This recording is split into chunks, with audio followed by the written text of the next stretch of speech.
ये है nothing phone ए pro और टेक वीडियोस देखने वालों को अब तक इसके स्पेक्स रट गए होंगे। जिनको नहीं रटे उनके लिए ये रहे स्पेक्स, पॉज करके पढ़ लेना। इस फोन की अच्छी बातें आपको सबने बता दी हैं, मैं आपको इसकी प्रॉब्लम्स बताने आया हूँ। एंड स्पॉइलर अलर्ट, इसमें सीरियस प्रॉब्लम्स हैं। लेकिन चलो पहले अच्छी चीजों से ही शुरू करते हैं। फोन को अनबॉक्स करते टाइम मुझे एक सरप्राइज मिला, वो है ये केस। ऑल्दो मुझे इस केस की क्वालिटी उतनी पसंद नहीं आई है क्योंकि एक तो ये साइड से बहुत ढीला है, दूसरा मैंने अभी पिछले हफ्ते ही इसको यूज करना शुरू करा है। पहले हफ्ते मैंने बिना केस के ही फोन को यूज करा था, तो एक हफ्ते के यूज में ये धीरे धीरे पीला पड़ना भी शुरू हो गया है। But still I am happy कि फोन के साथ आपको केस मिलता है और मैं रिकमेंड करूंगा कि डे 1 से ही केस के साथ फोन यूज करना, क्योंकि इसकी जो ये पीछे वाली डिस्प्ले है ये उसी प्लास्टिक से कवर है जिससे आपका ये कैमरा मॉड्यूल कवर है और इस पर बहुत आराम से स्क्रैचेस लग जाते हैं। इस पर ऑलरेडी माइनर स्क्रैचेस आ चुके हैं। बाकी फोन को बिना केस के जब हाथ में पकड़ोगे तो बहुत प्रीमियम फील देता है क्योंकि ये यूनिबॉडी मेटल डिजाइन के साथ आता है जो अलग फील कराता है। और अगर मैं इसे 3A Pro के सामने रखता हूं तो ये डिजाइन और भी सुंदर लगने लगता है। अब आपको ये लुक पसंद आ रहा है या नहीं, ये मैं कंप्लीटली आपके ऊपर छोड़ता हूं, क्योंकि मैंने जितने लोगों से पूछा उन सबको ये फोन या तो इंटरेस्टिंग लग रहा है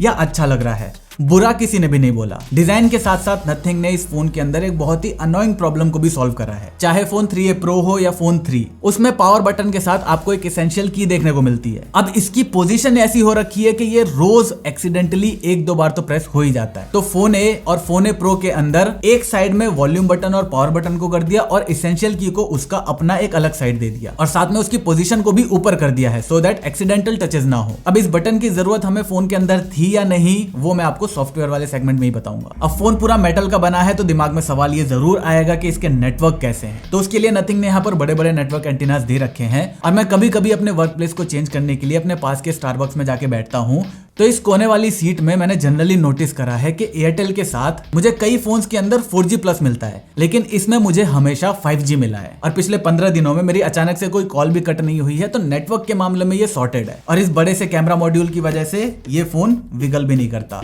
बिल्ड में सबसे बड़ी कमी की बात करूं तो वो है इसकी IP65 की रेटिंग। रियलमी 16,000 रुपए के फोन में IP66, 68 और 69 रेटिंग देता है। यहाँ पर एटलीस्ट IP68 तो होना चाहिए था। ऐसी ही कॉस्ट कटिंग इन्होंने USB पोर्ट भी करी है। यहाँ पे USB 2.0 पोर्ट ही मिलता है। अब यहाँ पे मैं ज्यादा कंप्लेंट नहीं कर सकता क्योंकि सारे ही फोन्स इस प्राइस में USB 2.0 ही दे रहे हैं। अब फोन को सामने की तरफ घुमाते ही हमें दिखती है इसकी 1.5K 144 हर्ट्ज एमोलेड डिस्प्ले और इस डिस्प्ले का वन वर्ड कंक्लूजन है बढ़िया। कुछ लोगों को ये बेजल्स थोड़े मोटे लग रहे हैं, लेकिन मुझे कोई प्रॉब्लम नहीं है। बाकी हाँ, ये LTPO नहीं LTPS पैनल है, तो ये पूरा 1 हर्ट्ज तक नहीं जाता है। तो अगर आप ऑलवेज ऑन डिस्प्ले पर इसको रखते हो तो बैटरी थोड़ी ज्यादा कंज्यूम होगी। इसी डिस्प्ले के नीचे हमें एक फिंगरप्रिंट सेंसर मिलता है जो बहुत अच्छा काम करता है।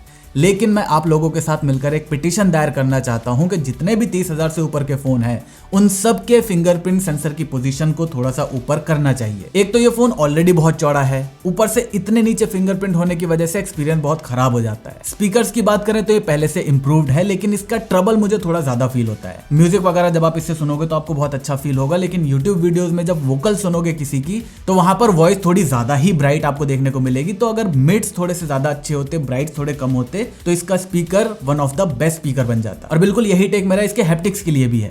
ये अच्छा है, लेकिन इसकी इंप्लीमेंटेशन और भी बेटर हो सकती थी। और अगर यहाँ पर नथिंग की जगह कोई दूसरा ब्रांड होता तो मैं इतनी ज्यादा बात भी नहीं करता, लेकिन क्योंकि नथिंग आपको स्पेक्स नहीं बेचता, एक्सपीरियंस बेचता है। और हैप्टिक्स अगर UI के अंदर अच्छे से इंप्लीमेंट हो तो उससे फोन चलाने का एक्सपीरियंस बहुत ज्यादा अच्छा हो जाता है। अब एक्सपीरियंस की बात हो रही है तो लगे हाथ परफॉर्मेंस को भी निपटा देते हैं। अब इसकी परफॉर्मेंस को देखने के 2 तरीके हैं, एक जो टेक वीडियोस देखने वाले लोग सुनना चाहते हैं और दूसरा प्रैक्टिकल टेक। ये लिस्ट देखो, ये उन टास्क की लिस्ट है जिसके लिए बहुत ज्यादा परफॉर्मेंस चाहिए होती है। तो इनमें से ये दोनों, पहला वीडियो एडिटिंग और दूसरा लंबे लंबे गेमिंग सेशंस। अगर आपका प्राइमरी काम ये दोनों है तो मैं रिकमेंड करूंगा कि इसी फोन के बजट में 3-4 हजार रुपए और मिलाओ और आपको iQOO 15R मिल जाएगा। इन दोनों काम को करने के लिए वो सबसे बेस्ट डिवाइस है। इसके अलावा जो काम बच गए ये अभी भी परफॉर्मेंस ओरिएंटेड काम ही है, लेकिन इन सब को भी ये फोन बहुत अच्छे से हैंडल कर लेता है। मैं इस फोन से इस फोन पे आया हूं, बट स्टिल मुझे परफॉर्मेंस में कोई मेजर गैप देखने को नहीं मिला।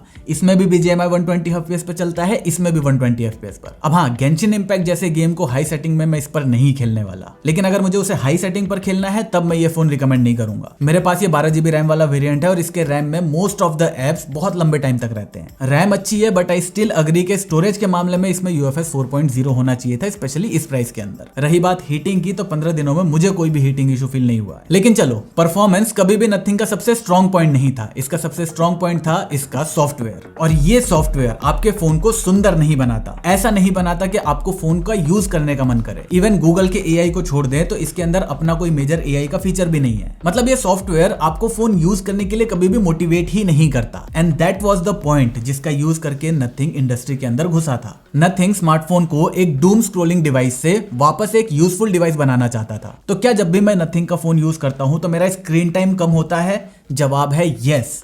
मैंने 3A Pro के साथ भी देखा, फोन 3 के साथ भी देखा और इस फोन के साथ भी मैंने ये नोटिस करा है कि मेरा स्क्रीन टाइम कम हो जाता है। अगर मैं इसका ये नॉर्मल आइकन पैक यूज करूंगा तब शायद फर्क नहीं पड़ेगा, लेकिन इसका मोनोक्रोम UI मुझे डेफिनेटली हेल्प करता है। बस यहाँ पर एक कमी है कि मोनोक्रोम UI को ऑन करने के बाद भी ये जो ऐप ड्रॉअर है इसके अंदर सारे आइकन्स अपने ओरिजिनल कलर्स में ही रहते हैं। ये भी ऐसे ही ब्लैक एंड व्हाइट हो जाने चाहिए थे। इसके बाद आता है ये एसेंशियल की। क्या ये मेरे बहुत ज्यादा काम का है? तो जवाब है नहीं। ये है तो काम की चीज, लेकिन इसका UI इतना ज्यादा क्लटर्ड है, उसमें इतनी ज्यादा इंफॉर्मेशन आ जाती है कि फिर वो यूज करने का मन नहीं करता। आप खुद देख लो एसेंशियल स्पेस के अंदर कितना डेटा है और स्क्रीनशॉट के अंदर कितना डेटा है। इसका एक रीजन ये भी हो सकता है कि मैंने खुद को बहुत ज्यादा फोर्स भी नहीं करा है एसेंशियल स्पेस को यूज करने के लिए। और ऑब्वियसली मेरे जैसे और भी लोग होंगे, तो मेरे हिसाब से अगर ये बटन यहाँ पर दे रखा है तो इसको कस्टमाइजेशन का ऑप्शन भी होना चाहिए था कि मैं इस बटन से एसेंशियल स्पेस के अलावा भी दूसरे काम कर सकूं। इस सॉफ्टवेयर का दूसरा एलिमेंट है ये ग्लिफ मैट्रिक्स। इसने इस ग्लिफ लाइट को रिप्लेस करा है। इनकी प्रॉब्लम ये थी कि इनको देखने पे ये तो पता चल जाता था कि मुझे किसी इंपॉर्टेंट इंसान या इंपॉर्टेंट ऐप का नोटिफिकेशन आया है, लेकिन वो क्या है, क्या वो मैसेज है, किसी की मिस कॉल है, क्या है, वो कॉन्टेक्स्ट मुझे पता नहीं चलता था। इसी को सॉल्व करने के लिए ये लोग यहाँ पर ये मैट्रिक्स सिस्टम लेकर आए हैं। तो क्या ये मुझे ग्लिफ लाइट से बेटर लगा? तो अगर लुक्स की बात करूं तो नहीं, प्रैक्टिकलिटी की बात करूं तो हाँ, बट स्टिल ये कोई ऐसी चीज नहीं है जिसकी मुझे बहुत ज्यादा आदत लग गई है। मैंने इस फोन के अंदर 2 महीने तक इसे यूज करा, इसे 15 दिन हो चुके हैं, बट स्टिल अगर ये आज भी रिमूव हो जाता है तो मेरे फोन एक्सपीरियंस पर कोई भी असर नहीं पड़ेगा। इसका सबसे ज्यादा यूज मैं टॉर्च की तरह करता हूं। जब आधी रात में मुझे जग के कुछ सामान ढूंढना पड़ता है तो वहां पर ये सॉफ्ट लाइट देता है जिससे मेरी आंखें नहीं चौंधी आती। अब आधी रात को आधी नींद से उठ के मैं क्या ढूंढता हूं ये मत पूछना। और मेरी शादी नहीं हुई है तो जो तुम सोच रहे हो वो तो बिल्कुल भी नहीं है, गलीच इंसान। बाकी इसको 3 साल का OS अपडेट मिलेगा और 6 साल का सिक्योरिटी अपडेट। 4 साल का होता तो वो परफेक्ट रहता, लेकिन 3 साल का भी एक्सेप्टेबल है। अब अभी तक जितनी बातें मैंने बताई उसमें कोई भी ऐसा मेजर प्रॉब्लम नहीं है जिससे मैंने वीडियो की शुरुआत करी थी। उस पर भी आता हूं, लेकिन पहले इसकी बैटरी के बारे में सुन लो। ये टेस्ट मैंने किया था इसके ग्लिफ मैट्रिक्स को ऑफ करके और ये ग्लिफ मैट्रिक्स को ऑलवेज ऑन करके। 5400 mAh के हिसाब से जो ये नंबर्स दिख रहे हैं वो बहुत इंप्रेसिव हैं। इवन हैवी टास्क के अंदर भी ये फोन जल्दी ड्रेन नहीं होता। और इस लाइट को हमेशा ऑन करके रखोगे तो बैटरी के ऊपर 3 से 4% का ही अंतर पड़ता है बस। तो बिंदास इसे हमेशा ऑन करके रख सकते हो। चलो अब बात करते हैं इसके सबसे बेस्ट और सबसे वर्स्ट चीज की, द कैमरास। पहले अच्छी बातें सुन लो। 3A Pro के अंदर हमें सैमसंग का सेंसर मिलता था, इसके अंदर हमें सोनी का सेंसर मिलता है। उसकी वजह से 3A Pro में जो हमें हल्का सा ग्रीनिश टिंट मिलता था वो यहाँ पर काफी हद तक फिक्स हो गया है। इवन अगर मैं डिटेल्स की बात करूं तो वो भी 4A Pro के अंदर ज्यादा मिलती है। और इसका सबसे बड़ा प्लस पॉइंट है कि इस प्राइस के अंदर टेलीफोटो लेंस बहुत ही कम फोन देते हैं, तो उसकी वजह से ये एक कंप्लीट कैमरा सेटअप फील होता है। इसका मेन कैमरा सबसे शार्प है, उसके बाद टेलीफोटो और सबसे कम शार्प है अल्ट्रा वाइड। ये तीनों ही लेंसेज दिन के अंदर स्किन टोन को बहुत अच्छे से मैनेज करते हैं। तो मोटा मोटा अगर आपको मेमोरीज बनाने के लिए फोटोज चाहिए, ट्रिप्स पर ऐसी DSLR जैसी फोटोज चाहिए और मोस्टली फोटोग्राफी आप दिन के अंदर करते हो, तब ये एक बहुत ही अच्छा डिवाइस है। डे लाइट में देखो तीनों ही लेंसेज के कलर्स ऑलमोस्ट सेम है, लेकिन जैसे ही लाइट थोड़ी कम होती है या कोई हार्ड सिचुएशन आती है वहां पर इन तीनों ही लेंसेज के अंदर थोड़ा सा कलर वेरिएशन आ जाता है। और लो लाइट के अंदर इसका अल्ट्रा वाइड बहुत ज्यादा नॉइज कैप्चर करता है। फ्रंट कैमरा की बात करूं तो आई डोंट नो व्हाई मुझे 3A Pro की फोटोज ज्यादा अच्छी लगती हैं। अल्ट्रा वाइड फोटोज को छोड़कर जो दूसरी सबसे बड़ी कमी है इस कैमरा सिस्टम के अंदर वो है इसकी वीडियो कैपेबिलिटी। पहली दिक्कत, 38,000 के इस फोन में आप 4K 60 FPS में वीडियोस नहीं ले सकते।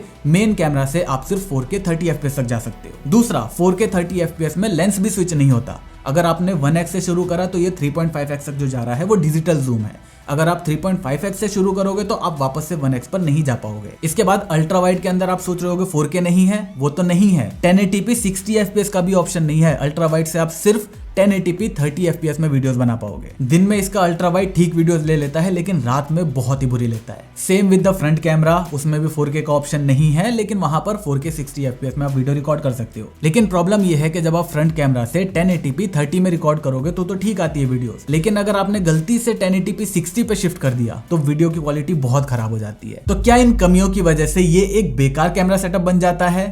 फोटोज के लिए नहीं, वीडियोस के लिए हाँ। तो फिर किसको ये लेना है, किसको नहीं लेना? सबसे पहले एक काम करो, अपने गैलरी में जाओ, वहां पर वीडियो सेक्शन के अंदर जाओ। आप देखो कि अगर 30% से ज्यादा वीडियोस डार्क में आपने ली है, मतलब 10 में से 3 वीडियोस लो लाइट के अंदर की है, तो फिर ये फोन आपके लिए नहीं है। इसके बाद दूसरे टाइप के यूजर्स जिनको प्योर परफॉर्मेंस चाहिए, आपको भी मैं ये फोन रिकमेंड नहीं करूंगा। इसलिए नहीं कि ये बेकार है, इसलिए कि 38,000 में आप 2-4 हजार रुपए और लगाओगे तो आपको एक बेटर डिवाइस मिल जाएगा जिसमें वो प्योर परफॉर्मेंस वाला काम ज्यादा अच्छा होगा। और अगर आपको इसका डिजाइन पसंद नहीं आया तो भी आप इसको अवॉइड कर सकते हो। लेकिन उसके अलावा जिसको भी एक नो नॉनसेंस फोन चाहिए, वीडियोग्राफी बहुत ज्यादा नहीं करता हो, फोटोज वगैरह मोस्टली दिन के अंदर ही खींचता हो और उसे एक लंबे टाइम तक चलने वाला फोन चाहिए, तो मैं आप लोगों को ये फोन रिकमेंड कर सकता हूँ। क्योंकि मेरे एक दोस्त के पास नथिंग फोन 1 है जो 4 साल पहले लॉन्च हुआ था। मैंने उससे पूछा कि भाई अपने फोन में प्रॉब्लम क्या है वो बता, तो वो कह रहा है कि फोन खराब नहीं हो रहा, उसको नया फोन खरीदना है। तो फोन खराब ना होना इसकी प्रॉब्लम है। तो अगर आपको स्पेक्स से इतना ज्यादा फर्क नहीं पड़ता, आप अपना थोड़ा स्क्रीन टाइम के बारे में सोचते हो और आपको अपना एक बेटर एक्सपीरियंस वाला फोन चाहिए, तो फिर मैं इसको रिकमेंड कर सकता हूँ। लेकिन हाँ, नथिंग का आज भी अगर सबसे बेस्ट कोई फोन है तो वो है फोन 3।